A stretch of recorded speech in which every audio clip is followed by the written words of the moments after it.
தோழமைகள் அனைவருக்கும் என்னுடைய வணக்கத்தை தெரிவித்துக் கொள்கிறேன். நான் உங்கள் தோழி நகச்சித்ரா. முதலாவதாக இந்த ஒரு வீடியோ பார்க்கக்கூடிய அத்துணை சாதனையாளர்களுக்கும் என்னுடைய வாழ்த்துக்களை தெரிவித்துக் கொள்கிறேன்.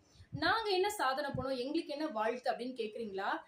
அதாவது நார்மலா சாதனை அப்படின்றதற்கான விளக்கம் என்ன சொல்லப்படுது அப்படின்னா, அசாத்தியமான சூழல்கள்ல தன்னுடைய முயற்சியினால ஒரு விஷயத்தை அவங்க முயன்று வெற்றி பெறாங்க அப்படின்ற பட்சத்துல அவங்க சாதனையாளர்களா அறிவிக்கப்படுறாங்க. அந்த வகையில நாம எல்லாருமே நம்முடைய வாழ்வியல் முறைகள்ல நாம கடந்து வந்த பாதைகளையும், நாம கடந்து வந்த சூழல்களையும், நாம கடந்து வந்த மனிதர்களும், நாம அனுபவித்த காயங்களும் பாத்துட்டீங்கன்னா பெரும்பாலும் அசாத்தியான சூழல்களை தான் நம்முடைய வாழ்க்கையில ஏற்படுத்தியிருக்கு. சோ அந்த சூழல்கள்ல நாம எல்லாருமே நம்முடைய சொந்த முயற்சியின் மூலமாக தான் எதிர்கொண்டு வெற்றி பெற்று நிக்கிறோம். அப்படி பார்த்தா நம்மளும் சாதனையாளர்கள் தான் இல்லையா?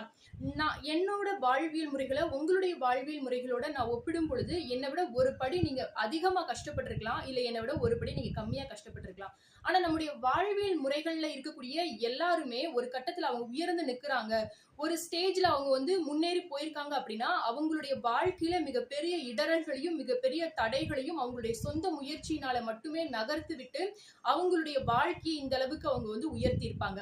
சோ அதனால நாம எல்லாருமே வாழ்ந்துட்டு இருக்கக்கூடிய சாதனையாளர்கள் தான். நம்மளை யார் அப்ரிஷியேட் பண்ணணும்? நம்மளை நாமளே அப்ரிஷியேட் பண்ணிக்கிட்டா தானே நம்ம இன்னுமே முன்னோக்கி செல்ல முடியும். நீங்க ஒரு சாதனையாளர் அப்படின்னா இந்த ஒரு வீடியோவை லைக் பண்ணுங்க. நான் தெரிஞ்சுப்பேன் என்னை சுத்தி நிறைய சாதனையாளர்கள் இருக்கிறாங்க அப்படின்றத. அதே போல உங்களை சுற்றி நிறைய சாதனையாளர்கள் இருக்கிறாங்க, இந்த ஒரு வீடியோ யாருக்கு கரெக்டா இருக்கும் அப்படின்னு நினைக்கிறீங்களோ அவங்களுக்கும் இந்த ஒரு வீடியோவை ஷேர் பண்ணுங்க. இதை போல நிறைய பதிவுகளுக்கு கமெண்ட்ல சொல்லுங்க. மறக்காம சேனலை சப்ஸ்கிரைப் பண்ணுங்க. நன்றி.